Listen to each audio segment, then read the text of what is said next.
7 утра до 8 вечера действует 149 избирательных участков. В 7 часов по местному времени состоялось торжественное открытие, где первым пришедшим вручили подарки.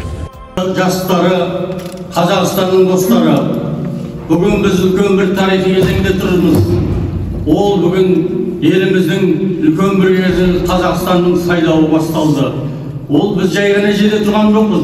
Біз тарихи, мәдени, Семейдің үлкен тарихи шаңырағы Семей қаласының Мәдениет сарайында тұрмыз. Бұл тарих сарасында бүкіл Қазақстанның тұлғалары, әншілері, Мәдениет Ешекеевтен бастаған Болат Сыбанов, біздің қазағымыз айтатын Тұрсынғазы Рахимов, келген бай ағаларымыз, одан кейінгі біздің Нұриден ағаларымыз, осылардың барлығы осы қазақтың тарихын, тастардың Семей қаласының тарихи шаңырағынан бүкіл әлемді тамсандырған шаңырақ, бүкіл әлем Қазақстан осы жерде ән салдырған шаңырақ. Бұл тарихтағы үлкен Мәдениет сарайында тұрсыздар. Сондықтан халқым, үшінші ақ түйенің қарыны ақтарылған күн бүгін. Қазақстанның рухани астанасы Алаштың бас қаласына уақтарған күн бүгін.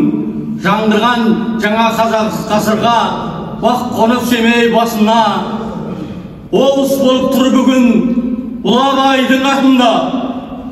Ең бастысы сайлауға халқым, сайлауды халқым қолдасын, үміткер таңдау олдасын, елімізге мәдениетті жаңа Қазақстан орнасын.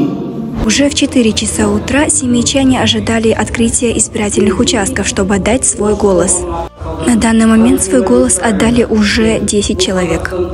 Напомним, что избирательный участок номер 256 активно принимает граждан до 8 часов вечера.